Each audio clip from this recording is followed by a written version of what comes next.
네, 거기 보시면 정책의 기능이라고 했는데 기능이라는 게 역할이라는 의미예요.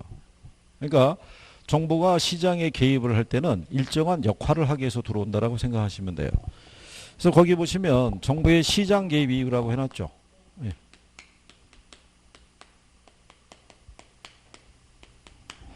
여러분들 앞에서 완전 경쟁 시장이라고 배우셨는데 완전 경쟁 시장 하에서는요. 시장 기구에 의해서 자원 배분이 효율적으로 이루어져요. 그죠? 가격을 매개로. 시장 전체에 수요 곡선하고 공급 곡선이 교차하는 점이 균형이라고 그랬죠. 예. 이 가격 하에서는 수요량과 공급량이 일치하죠. 그러니까 남거나 모자람이 없는 상태가 되고요. 만약에 시장에서 가격이 변해요. 이렇게. 가격이 상승하게 되면 우리가 수요 공급 법칙에 의해서 무슨 상태가 발생하냐면 초과 공급 상황이 발생해요. 그래서 공급자 경쟁에 의해서 다시 무슨 상태로? 균형 상태로 회귀하고요.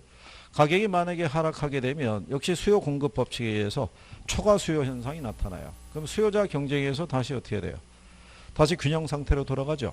이게 보이지 않는 손이라는 거예요. 아담 스미스는 학자가 얘기한 것처럼 시장은 이런 식으로 시장 가격을 매개로 자동적으로 조절이 된다는 얘기예요. 그죠? 근데 시장 기구를 통해서 이 가격을 매개로 자원 배분이 이게 조율이 잘 안 될 때가 있어요. 그죠? 여러분들이 보시면 공공재 아시죠? 공공재. 공공재 특징이 뭐라고 할 수 있겠어요? 공공재. 응? 괜찮아요. 그래도 뭐 처음에 그냥 못 들은 체 하는 것보다 낫잖아요. 그래도 뭐라고 얘기를 하고 있으니까. 아니 그래도 두 분이서 토론하면 안 되고 그거를. 자, 여러분들이 생각하는 공공재라는 건 가격을 매길 수가 없어요. 그렇잖아요. 근데 얘는 뭐에 의해서 조율이 되는 거예요? 가격에 의해서. 그러면 가격을 매개로 조율이 안 되는 애들은 시장 안에서는 해결하기 어렵잖아요. 그러니까 누가 개입을 해야 돼요? 정부가 개입할 수밖에 없는 문제가 존재하는 거예요. 그래서 원래는 경제학자들은 이 정부가 시장에 개입하는 걸 싫어해요. 오히려 정부가 개입을 함으로써 정부의 실패로 인한 사회적 후생 손실이라는 걸 유발할 수도 있어요. 근데 공공재 같은 경우는 시장 기능을 통해서는 해결이 안 되니까 결국 누가 개입할 수밖에 없다. 정부가. 그래서 그런 문제를 조정하기 위해서 개입을 하는 거예요. 그래서 요거를 이제 우리가 세분하게 되면 정부는 정치적인 어떤 역할을 수행하기 위해서 들어와요. 그러니까 정치적인 기능에서는 뭐를 달성하기 위해서 들어오냐면 이거를 달성하기 위해서 들어와요. 근데 요 사회적 목표라는 것은 이거는 형평성일 수도 있고요. 이거는 효율성일 수도 있고요. 또는 선거 공약 있죠. 이런 것 등을 이행하기 위해서 정부가 개입한다라고 생각하시면 돼요. 그죠?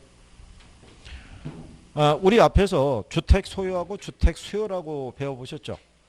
주택 소유라는 거는 주거에 관한 욕구를 얘기하는데 그 욕구를 갖고 있는 사람들이 무주택 서민이라고 그랬죠. 근데 그 사람들이 갖고 있는 욕구는 시장에서는 충족이 될 수 없다고 그랬죠. 구매력이 없는 사람들이니까. 그러니까 정부는 그걸 피하기 위해서 뭐를 지어주는 거예요? 공공임대주택을 공급을 해주는 거예요. 이거를 공급을 해줌으로써 저소득층에 대한 주거 수준을 개선을 시켜주고요. 그 다음에 소득 재분배 있죠. 그죠? 이런 것들도 유도하게 해주는 거예요. 그죠? 공공재 중에 대표적인 것 중에 하나가 뭐냐면 교육이라는 것도 있어요. 그죠? 자, 근데 여러분들이 보시면 국민들에 대한 교육이 어느 일정한 수준까지 이루어지게 되면 우리가 얻는 혜택이 뭐냐면 일단 교육 수준이 높아지잖아요. 그러면 이런 선거를 통했을 때 제대로 이 사람을 뽑을 수 있다는 거예요. 그렇지 않겠어요?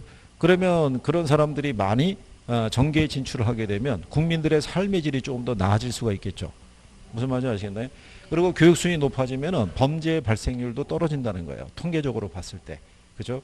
그런데 여러분들이 보시면은 교육을 받을 수 있는 기회가 누구에게나 공평하게 주어지는 건 아니잖아요. 그죠? 그래서 우리가 지난번에 얘기했지만 부의 대물림이라는 것도 있을 수 있죠. 그러면은 돈이 있는 사람들은 상당히 고급적인 어떤 이제 교육을 많이 받을 수 있고 가지지 못한 사람은 교육을 받을 수 없는 상황이 될 수도 있잖아요. 그러면 그 문제를 시장 안에서는 해결할 수가 없어요. 그럼 누가 개입해서? 정부가 개입해서 상속세, 증여세 부과하는 거예요. 그렇게 해서 걷어들인 세금을 가지고 가지지 못한 사람들도 일정한 교육을 받을 수 있게끔 지원을 해주는 거예요. 이렇게. 그래서 이제 그런 역할을 해줄 수 있는 건 누구밖에 없다. 정부밖에 없다는 얘기예요. 말 그대로 저소득층에게 대해서 주거 수준에 대한 문제를 시장 안에서 니들끼리 해결하라 그러면 절대로 해소가 안 되는 거예요. 그래서 누가 개입을 할 수밖에 없다. 예, 정부가 개입할 수밖에 없다 이런 거예요. 그 다음에 이제 두 번째 나온 게 경제적 기능이에요. 경제적 기능은 말 그대로 시장의 실패를 수정하기 위해서 들어오는 거예요. 아까 얘기했지만은 저런 식으로 이 가격을 매개로 자동 조절이 안 되는 거예요. 그죠? 공공재 문제라든가 교육 수준의 문제나 이런 것들은. 그러니까 결국 누가 개입할 수밖에 없다. 예, 정부가 개입해서 이런 문제를 해소할 수밖에 없다라고 얘기를 해요. 자, 그 다음에 그러면 이제 정부의 뒤로 넘어가시게 되면 시장 개입 방법이라고 있죠. 예, 그거는 별표 하시는 거예요.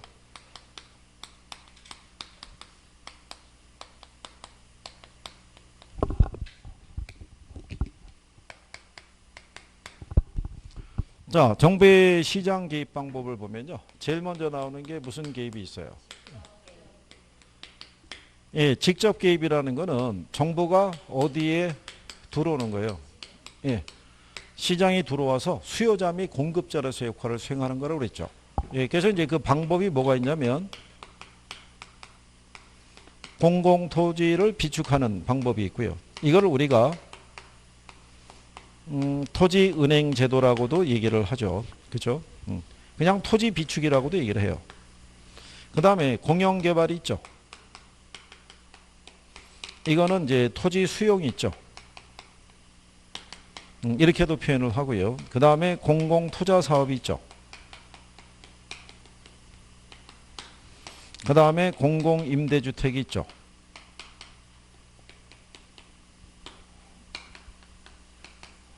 그래서 이제 여기다가는 이제 기억을 하시기 편하도록 하기 위해서 공을 이제 집어넣은 거죠.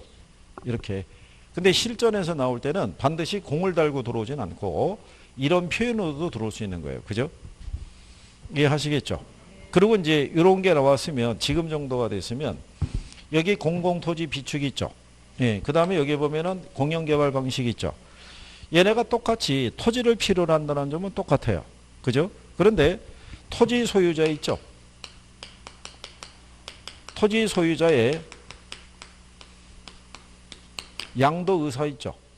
예, 요거를 기준으로 볼 때는 둘 중에 어느 게 토지 소유자의 권리 침해 정도가 크다라고 그랬어요. 이게 큰 거예요. 여기 있는 토지은행 제도는 토지를 사서 비축을 할 때 여기 협의 매수예요. 근데 여기는 강제 수용이에요. 그죠? 그래서 권리 침해 정도는 공영개발 방식이 더 크다라고 얘기한 거예요. 그죠? 그것도 시험에서 인용을 하는 거예요.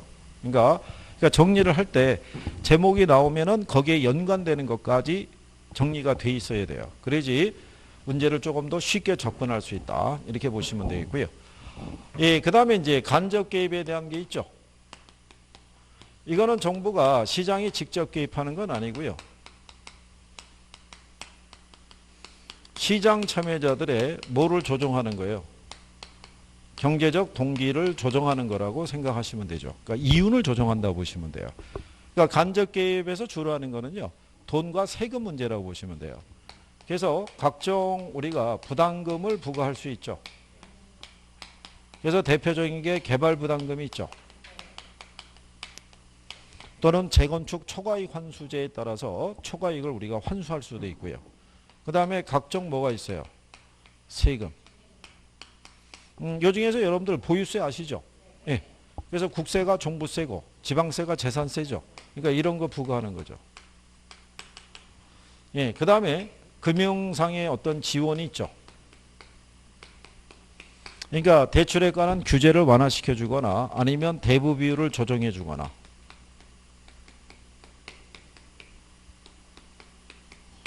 이런 게 이제 무슨 개입이냐면 간접 개입. 이거 여러분 시험에 이건 한 2번 나왔어요. 이거는 기출해 보시게 되면 개발부담금 제도는 직접 개입 방법이다. 틀리겠죠. 네. 그 다음에 각종 부담금 제도는 직접 개입 방법이다. 그럼 틀리겠죠. 금융지원에 관한 부분은 직접 개입이다. 그럼 틀리겠죠. 네. 이렇게 해가지고 여기에서만 3번 정도 유도를 했어요. 3번 정도 답으로 유도하고 그 다음에 또 어떻게 나왔냐면 박스 주는 거예요. 박스 주고 여기 있는 항목들 집어넣어주고 직접 개입 방법이 몇 개냐 예, 이렇게 물어본 적도 있어요.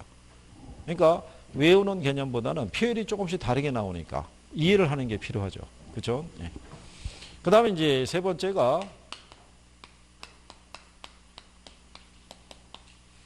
예, 토지용 규제라는 것은요. 시장에서 이 토지를 이용할 때 사회적으로 봤을 때 바람직한 방향으로 토지 이용을 이제 유도하는 거죠. 예, 그래서 쓰는 방법이 지역지구제, 그 다음에 건축규제, 그 다음에 뭐 각종 인허가에 관련된 거. 그래서 이제 요거는 시험상에서 가끔씩 활용하기 때문에 얘네만 따로 나올 수도 있고요. 아니면 지문으로 이렇게 들어올 수도 있어요. 이제 용어에 대한 이해 정도 해주시면은 예, 무난하게. 자, 그 다음에 그 199페이지에 보시면 예, 거기 박스 있죠? 중간에. 예, 거기 보면 정부의 실패라고 있죠? 정부가 시장에 개입한다고 그래서 모든 문제가 완벽하게 해결되진 않아요. 정부가 개입을 함으로써 오히려 시장의 실패를 더 악화시킬 수도 있다 없다. 있는 거죠.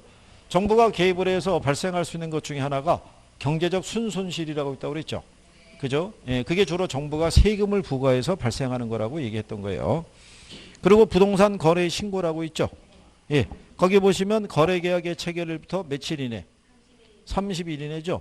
요게 그 작년에 바뀐 거예요. 그래서 시행이 올 2월 21일부터. 그죠? 이제 바뀐 거죠. 개정이. 그러니까 얘도 시험에서 나왔던 적이 있기 때문에 이게 바뀐 내용이니까 알아두셔야 돼요. 그죠? 그리고 거래계약의 체결일부터예요. 계약 체결일부터. 잔금 지급일부터 이러면 또 틀리는 거예요. 무슨 말인지 아시겠죠? 이게 여러분 시험에 한번 나왔던 적이 있어요. 설례가. 이거를 중개사법이나 이런 데서는 출제하지 않는다고요. 네. 난이도가 딱 학개론에서 나올 수 있는 난이도예요. 왜 그러냐면 1차만 공부하는 사람은 이 내용을 안 들으면 몰라요. 중개사법을 안 들으니까. 그렇잖아요. 학개론만 들어갖고는 학개론생이 이것까지 얘기하지는 않는다고요. 거래 신고에 관한 법률이나 이런 거는 중개사법에서 다루지 여기서는 안 다룬다고요. 근데 의표를 찌르듯이 나오는 거예요. 그러니까 기본적인 용어는 알아둬야 돼요. 그죠?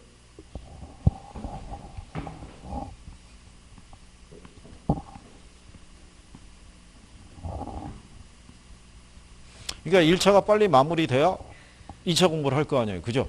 뭐 1차를 언제 끝낼 거예요? 어? 1차를. 어? 설마 저기 이 시험에 대한 그 마지막의 피리어드를 도쿄 올림픽하고 같이 하는 건 아니죠? 이 시험은 올림픽이 아닌 거예요. 얘는 연기될 일도 없는 거예요. 그죠? 올 10월 31일은 시험 보는 거예요, 이거. 그 1차 언제까지 끝낼 거예요? 아니, 목표가 있어야 되잖아요, 목표가. 다음 달이 5월인데, 그런 거 보니까 벌써 얘기가 틀려지잖아요.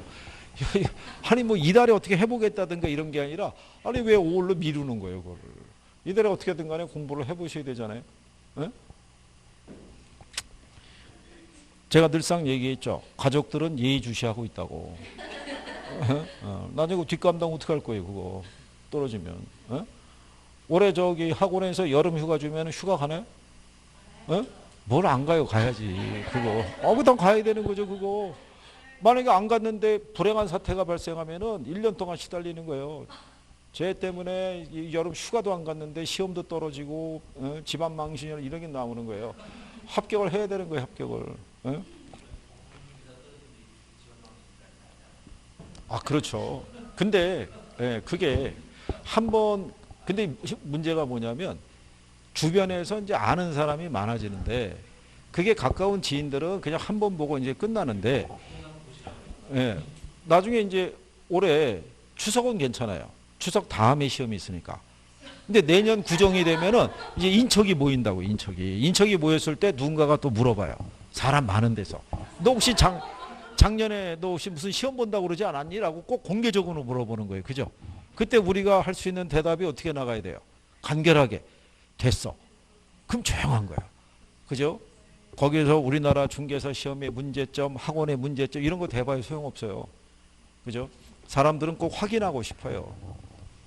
그러니까 저기 마지노선이 6월 이전에는 끝내줘야 돼요. 1차가. 그래야지 7월부터 2차는 들어갈 수 있어요. 그죠? 안 그러면 쉽지 않으니까. 자, 그 다음에 이제 여러분들이 거기 199페이지에 문제 밑에 가면은 시장 실패라고 되어 있죠.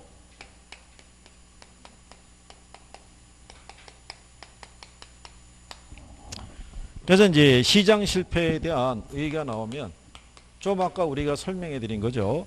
시장 기구를 통해서 자원 배분이 효율적이지 못할 때 있죠. 예, 그때 발생하는 게 시장의 실패예요. 그죠?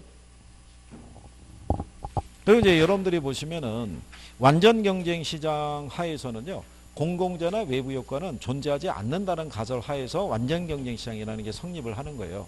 그죠? 근데 불완전 경쟁 시장에서는 이제 그런 문제 때문에 이제 자원 배분이 왜곡될 수도 있다는 얘기죠. 그러면 여기서 우리가 기억해야 될 것은 시험상에서 이걸 물어보죠.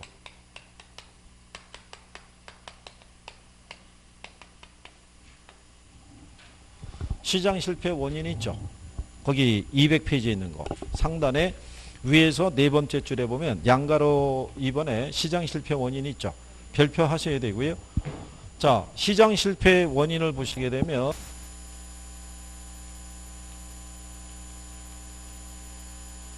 불완전 경쟁에 따른 독점 등의 문제가 있고요. 그 다음에 이제 뭐 정보의 비대칭성이라는 게 있고요. 그 다음에 이제 규모의 경제, 그리고 이제 공공재,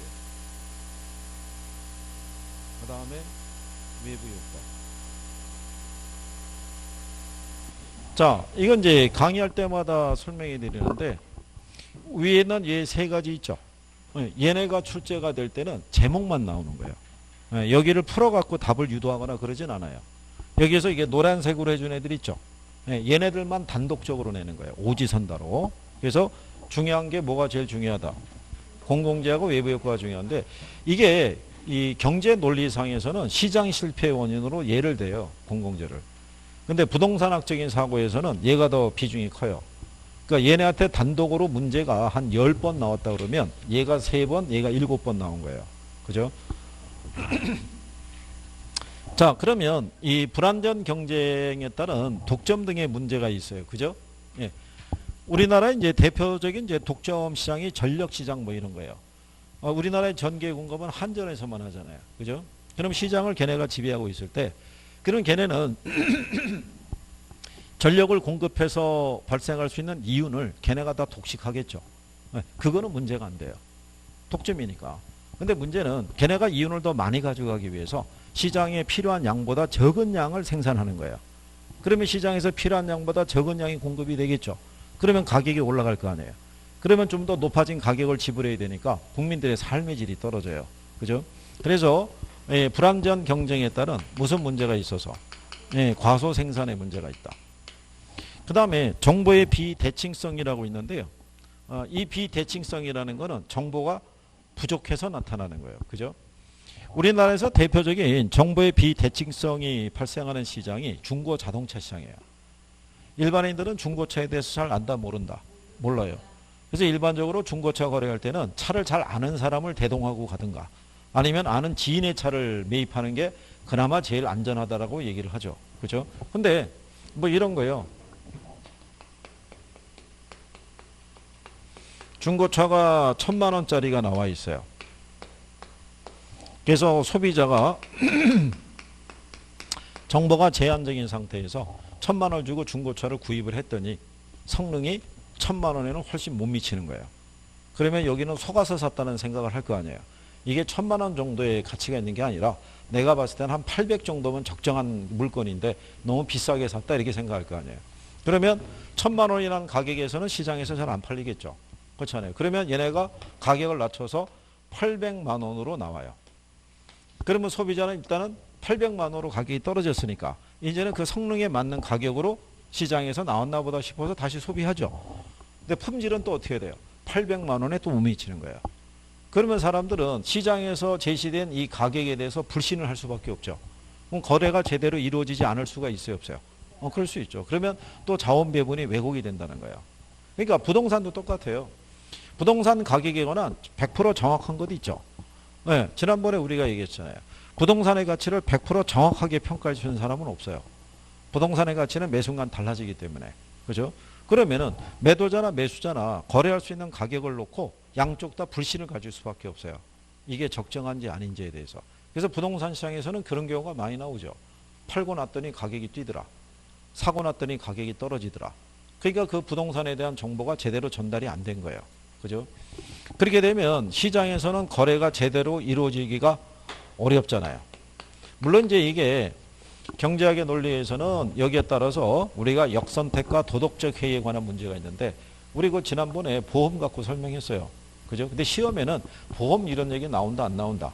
안 나오니까 그렇게 생각하셔도 되고. 그 다음에 규모의 경제라고 있죠. 규모의 경제라는 건 자, 기업에서 장기적으로 생산을 늘리면 늘릴수록 평균 비용이 감소되는 것을 우리가 규모의 경제라고 그래요. 그죠? 그래서 우리가 지난번에 평균 비용이라는 거는 뭐 얘기했었어요? 응? 평균 비용. 응. 이게 단위당 생산 원가야. 평균 비용이. 그래서 생산을 늘리면 늘릴수록 단위당 생산 원가가 줄어드는 거죠. 그러니까 얘는 총 생산비를 총 생산량으로 나눠서 구하는 거예요. 그러니까 여기 있는 생산비 안에는 고정비용, 가변비용 이런 것들이 다 이제 묶여 있다라고 보시면 돼요. 그러면 가령 예를 들어서 이런 거죠. 제품 하나를 만들 때 들어간 생산비가 1,000원인데요. 한 개 생산하면 하나를 생산하기 위한 생산 단가가 1,000원이겠죠. 근데 얘가 생산비가 1,000원일 때 10개를 생산을 하면은 100원이 되겠죠. 얘가 1,000원일 때 100개를 생산하면은 10원이 될 거 아니에요. 그죠? 그러면 생산비가 고정이 되어 있는 상태에서 뭐를 늘릴수록 생산량을 늘리면 늘릴수록 단위당 생산 원가가 점점점 어떻게 돼요? 줄어드는 현상이 나오죠. 그렇죠? 그러면 먼저 시장에 진입한 기업은 이런 대량 생산 체계가 구축이 되어 있잖아요. 그죠? 그러면 얘네가 독점적으로 시장을 지배하고 있을 때는 그냥 이 가격에 팔고 있는데 만약에 후발 기업이 시장에 진입하려고 하겠죠. 비슷한 가격을 가지고. 그럼 얘네 시장 진입을 저지하기 위해서 얘네가 필요 이상으로 과대 생산을 하죠. 그래서 단가를 확 낮춰버리게 되면 후발 기업은 시장이 들어올 수 없잖아요. 그럼 얘네가 시장 지배력이 커지겠죠. 그렇죠? 네, 그래서 자기네 시장 지배력을 유지하기 위해서 필요 이상으로 무슨 생산에 문제가 발생할 수 있다. 과대 생산에. 그러니까 이제 시험상에서는요. 이 부분을 가지고 답으로 유도하거나 그러지는 않고요. 시장 실패 원인에 얘네들이 들어가 있다. 그죠? 아니면 그냥 오지선다로 해서 1, 2, 3, 4, 5번 주고 다음 중에 시장 실패 원인에 해당하지 않는 걸 고르시오. 뭐 이런 거예요. 네, 그래서 그러면 이제 여기서 우리는 이제 공공재에 대한 걸 해보면 되겠죠. 201페이지에 가면 거기 공공재라고 있죠.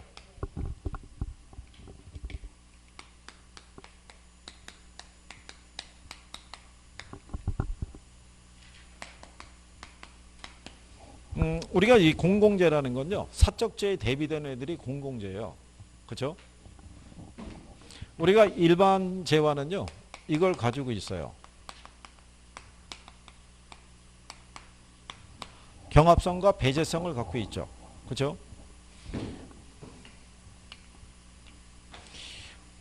우리나라가 지금은 이제 이게 좀 풀렸는데 마스크 대란이라는 게 발생했었죠. 이것 때문에 왜 대란이 발생하냐면 시장에 생산해서 공급할 수 있는 양은 한정되어 있는 거예요. 근데 누군가가 마스크를 이만큼 소비하게 되면요. 또 다른 누군가는 이만큼을 덜 소비할 수밖에 없어요. 그러니까 수요에 비해서 공급이 부족한 상태가 되죠. 그렇잖아요. 그러니까는 소비하는 과정에서 다른 사람과 경쟁이 펼쳐지는 거예요. 그 다음에 우리가 마스크를 공적 판매하게 되면 약국에 가서 구매할 수 있죠. 밖에서 줄 서서 한 5시간 기다렸어요. 들어가서 약사에게 5시간 기다렸다고 얘기하면 마스크 그냥 준다 안 준다? 안 주죠. 기다린 시간이 문제가 아니라 뭐를 줘야 돼요? 돈을 줘야 돼요. 그러니까 소비에 대한 대가를 지불하지 않으면 소비로부터 배제당하는 거예요. 그게 일반 재화인데 여기 있는 이 공공재라는 거는 비경합성과 뭐가 갖고 있다? 비배제성이 있다는 거예요. 이게 빠지면 틀린다고 보셔야 돼요. 그죠? 네. 그런데 실질적으로 이 두 개가 다 충족이 되는 애들을 우리가 순수 공공재라고 그래요. 예. 아까 여러분들에게 했던 교육이라는 것도 있죠. 예. 교육이라는 거는 경합성은 없지만 배제성은 있어요. 그렇지 않겠어요? 우리나라가 현재 중학교까지가 의무교육이죠. 근데 고등학교 가면은 뭘 내야 돼요? 학비를 내야 돼요. 수업료를 못 내면은 진학하기 어려운 거예요. 근데 거기도 어쩔지 해가지고 뭐 이게 정부가 지원해서 간다고 손치더라도 대학은 들어갈 때 어떻게 돼요? 국립대학이더라도 등록금 안 내면 또 못 들어가는 거예요. 그러니까는 두 가지 조건을 완전히 충족한 걸 순수 공공재라는데요. 대표적인 게 이거예요. 국방하고 치안 서비스 있죠. 얘네는 이 두 가지가 다 충족이 된 거라고 얘기하는 거예요. 그러니까 얘네들은 시장에 공급이 되고 난 이유는 이게 가능한 거예요. 무슨 소비가? 공동 소비가 가능한 거예요.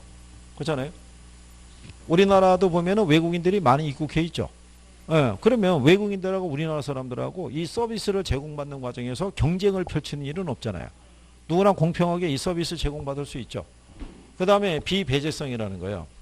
이 서비스에 대한 대가를 지불하지 않는다고 해서 소비로부터 배제당하는 경우 있다 없다? 없다는 얘기죠. 그래서 이 비배제성으로 인해서 얘가 생기는 거예요. 무임승차자가. 그죠? 네. 그래서 얘네들 때문에요. 공공재에 대한 소비의 선호를 조사하죠. 조사하게 되면 항상 적은 양만 조사가 돼요. 그죠? 이 무임승차자라는 사람은 누구냐면 공공재에서 제공되는 서비스는 소비를 하면서도 거기에 대한 대가를 지불해 들지 않는 사람이에요. 만약에 S라고 하는 마을이 하나 있어요. 마을에 거주하는 인구가 500명이에요.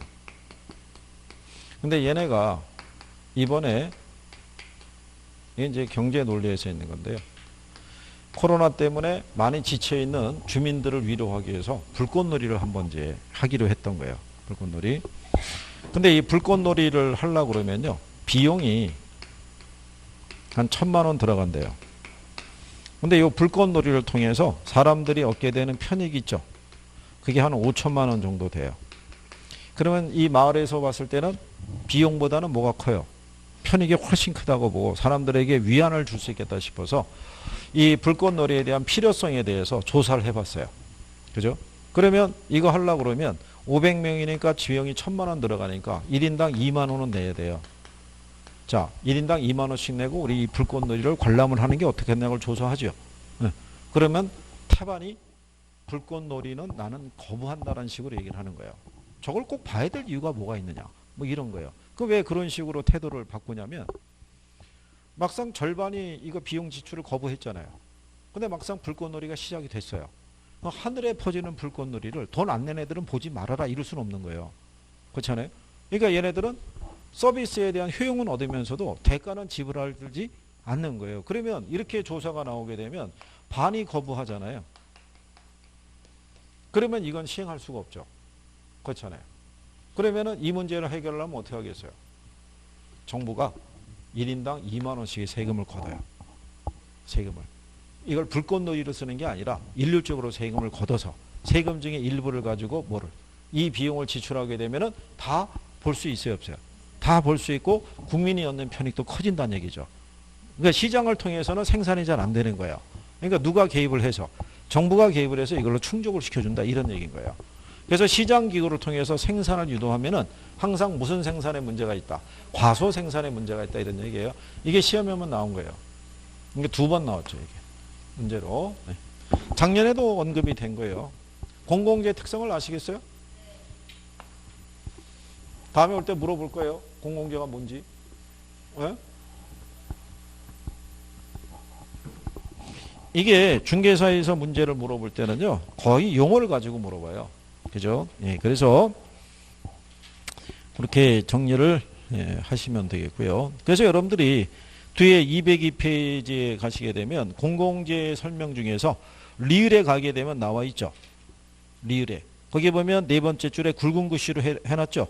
예, 시장기구에 의해서는 공공재가 사회적인 최적 수준보다 과소하게 생산되거나 생산이 전혀 이루어지지 않을 수도 있으므로 일반적으로 정부가 세금이나 공공의 기금으로 공급하는 경우가 많다는 얘기고요. 공공재가 공급이 되면서 외부 효과를 유발하는 경우가 있어요. 근데 이 외부 효과라는 게 반드시 정의 외부 효과만 얘기하는 건 아니고, 그죠? 우리가 교육적인 거는 긍정적인 효과를 줄 수 있어요, 없어요? 그럴 수 있죠. 하지만 또 부정적인 효과도 줄 수 있는 거예요. 그러니까 그런 정도로만.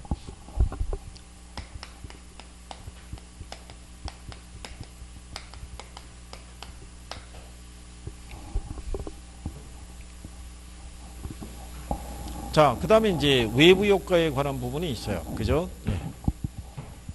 외부 효과에 대해서는 얘도 시험에서 인용을 해요. 외부 효과라는 게 무슨 말이냐? 이걸 물어볼 때가 있어요. 그죠? 자, 외부 효과라는 것은요.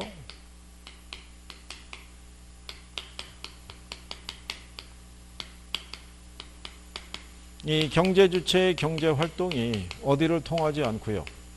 이 시장 기구를 통하지 않고 제3자의 경제적 후생에 영향을 미치는 것을 뭐라고 그런다? 예, 그걸 외부 효과라고 얘기를 해요. 그래서 우리가 이 경제 주체의 경제 활동이라는 게 크게 나누면 생산 또는 소비 활동을 얘기했죠. 그래서 이 외부 효과는 생산 과정에서도 나타날 수 있고 소비 과정에서도 나타날 수 있다라고 얘기하는 거죠. 거기까지만 물어본 거예요. 네. 자, 그랬을 때 외부 효과를 보게 되면요. 정의 외부 효과가 있어요. 그죠? 정의 외부 효과의 또 다른 표현을 우리가 외부 경제라고 그래요. 그죠? 그러니까 출제를 할 때 정의 외부 효과라고 나올 때도 있고요. 외부 경제 또는 외부 불경제 뭐 이렇게 표현해서 출제할 때가 있어요. 그죠? 예. 의의는 뭐 이런 거죠. 제3자의 이 경제적 후생에 영향을 주는데 이건 긍정적인 효과를 주는 거죠. 근데 그 긍정적인 효과에 대한 대가를 요구한다 안 한다? 안 한다는 거였죠. 그래서 이 정의 외부 효과의 내용을 보게 되면요. 얘는 사적인 비용하고요. 그 다음에 무슨 비용이 있을 때? 사회적 비용이 있을 때. 무슨 비용이 더 커요? 이게 커요. 사적인 비용이. 근데 사적인 편익보다는 무슨 편익이 크다? 사회적 편익이 커요. 근데 얘가 시장 기구를 통해서는 항상 과소 생산과 과소 소비의 문제가 있어요. 적은 양이 생산이 되니까. 그죠? 그래서 정부는 적정한 양이 생산이 되도록 유도하기 위해서 각종 뭐를 지급하는 거예요. 예, 보조금 같은 것을 지급을 하는 거예요. 그죠? 그래서 얘가 적정량이 시장이 어떻게 돼요? 공급이 될 수 있도록. 그죠? 뭐 여러 가지가 있는 거예요. 이 정의 외부 효과를 유발하는 것도 있죠. 예.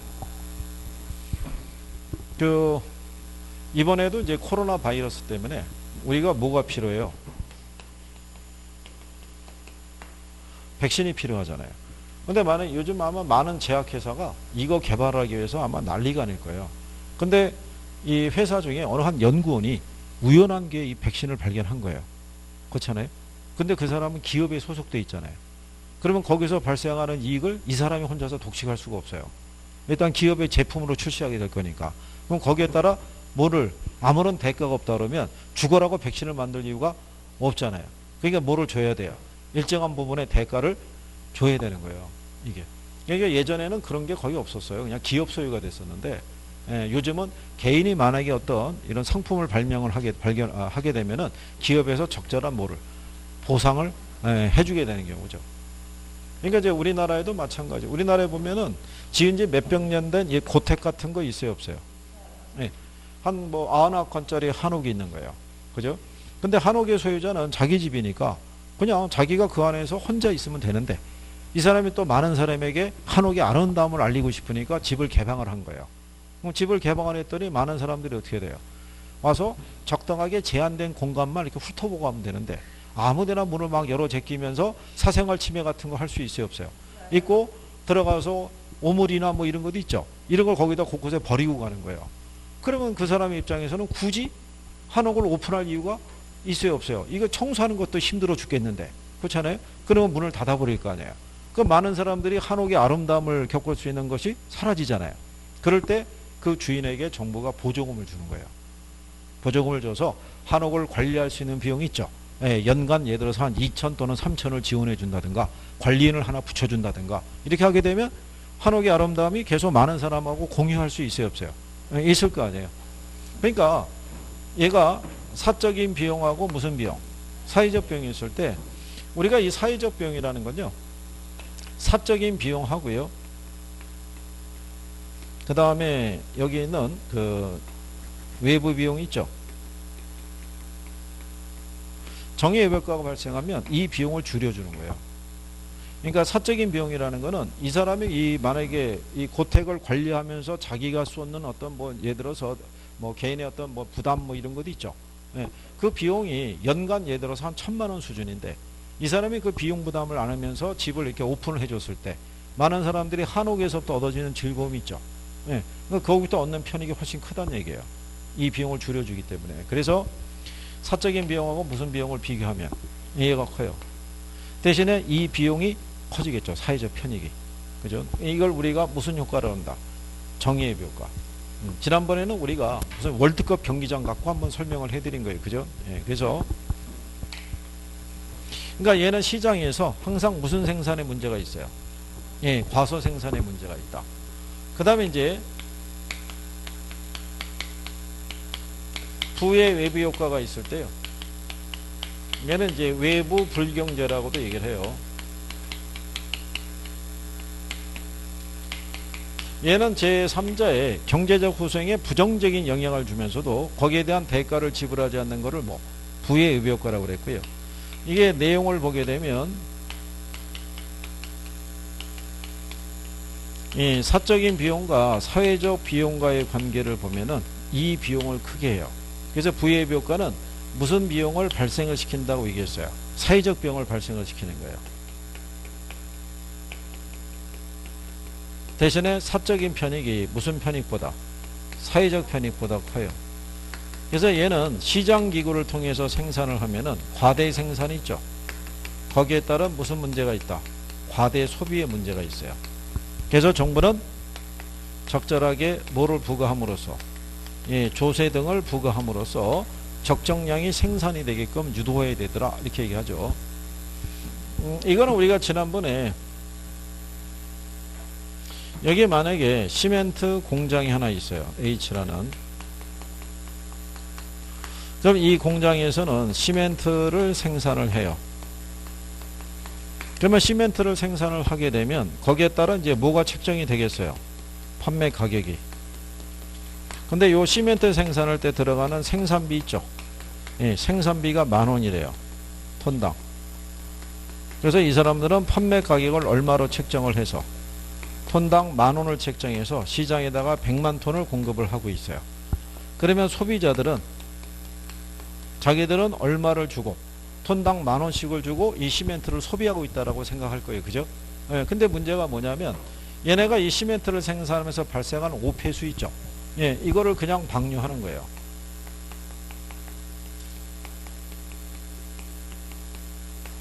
이거를 방류하게 되면 그 근처에 물이 강이나 이런 것들이 오염될 수 있어요, 없어요?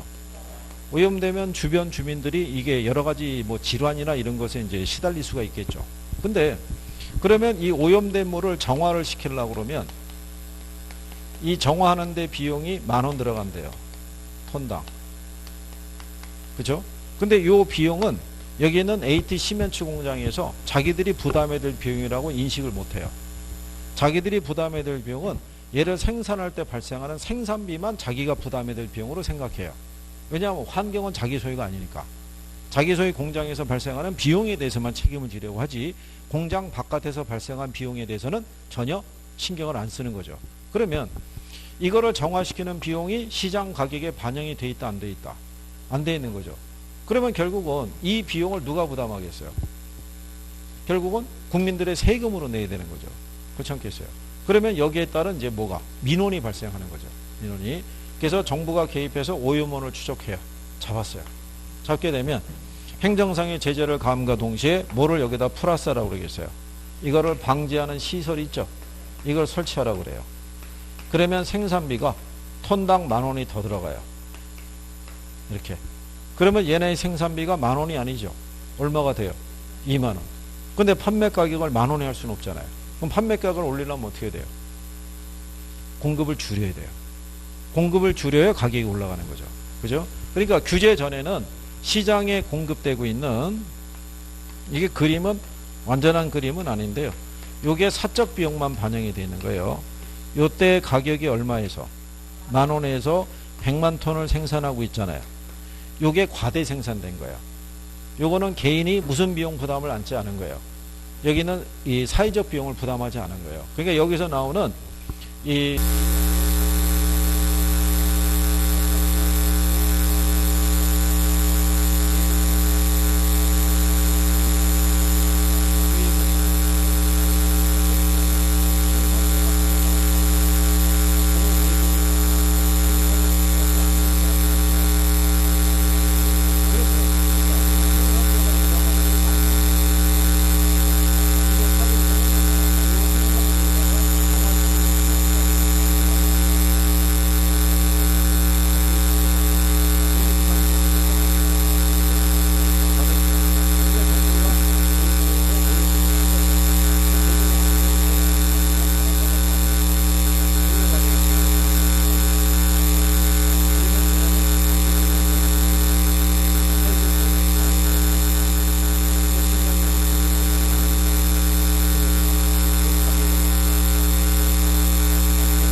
자, 그랬을 때 정과 부의 외부효과에 관련되어 있는 그 경제적인 현상이 있죠.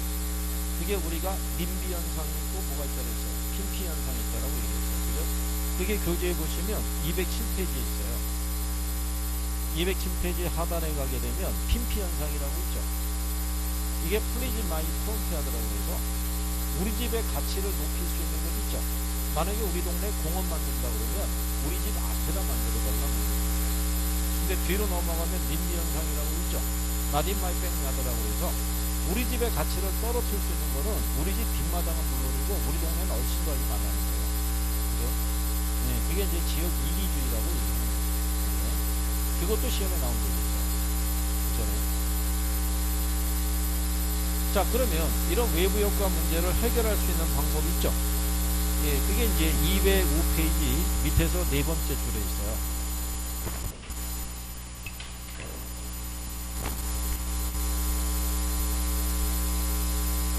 이게 일반적인 구문에 보게 되면요. 외부 효과를 해결하는 방안이 있죠. 이게 이제 그 사적인 게 있고요. 그 다음에 뭐가 있다. 예, 공적인 게 있는데, 그 사적이라는 얘기는 이해 당사자 간의 문제를 해결하도록 유도하는 거 있잖아요. 거기에 보면 대표적으로 합병 나오죠. 예, 합병은 지난번에 설명했지만, 우리가 일반적으로 왜 연탄 공장하고 세탁소하고 붙어 있으면 서로 간에 긍정적인 효과보다는 부정적인 효과가 줄 수 있어요, 없어요? 예, 그걸 해결하려고 그러면 연탄 공장 사장하고 세탁소 사장하고 결혼하면 돼요. 결혼하면은 같은 집안 거잖아요. 그러면 자기 부인이 운영하는 세탁소에 피해 주는 사람이 있다 없다? 없죠. 그러면 자연스럽게 해소가 된다 이런 얘기예요. 그래서 합병이라는 걸 쓸 수 있고요. 그 다음에 뒤로 가면은 코지의 정리라고 있죠. 이건 협상에 의한 해결이라는 거예요. 그죠? 시험에는 자세한 얘기는 안 나올 거예요. 시험에 또 나온 적도 없고요.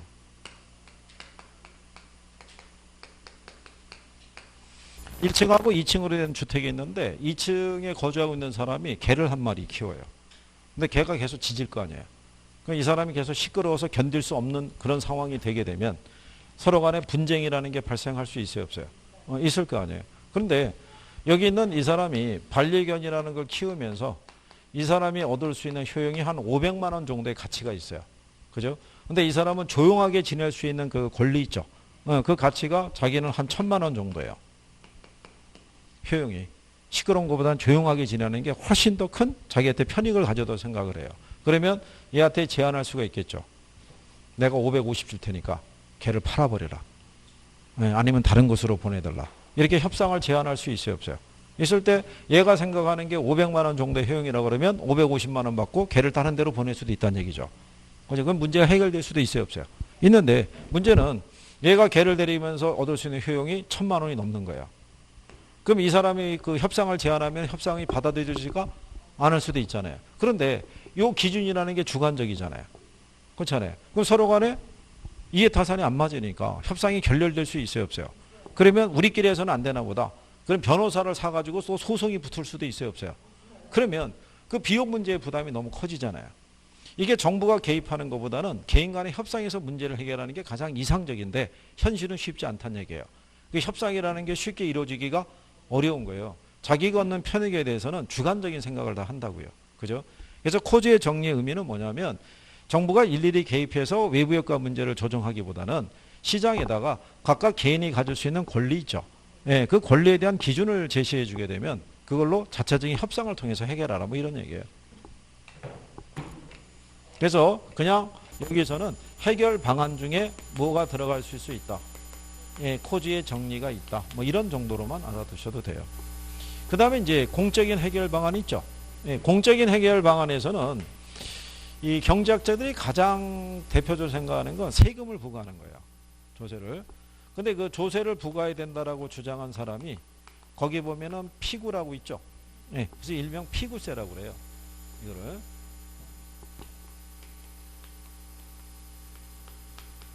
그런데 이게 또 문제가 뭐냐면 이 양반이 세금을 부과함으로써 외부 효과 문제를 해결할 수 있다라고 얘기를 했고 경제학자들도 그 부분엔 동의를 해요. 그런데 얼마만큼의 세금을 부과해야 되는지는 없어요. 기준이. 예, 일단 세금을 부과해서 양을 줄이도록 하는 게 일단 최선이다. 여기까지만 도출이 된 거예요.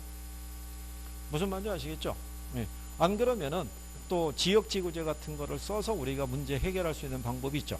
부동산학 쪽에서는 그게 주로 나오는 거예요. 지역지구제 있죠. 예, 그런 걸 가지고.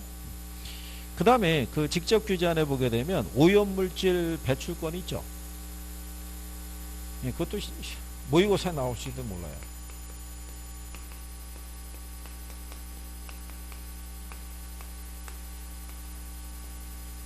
이거를 만약에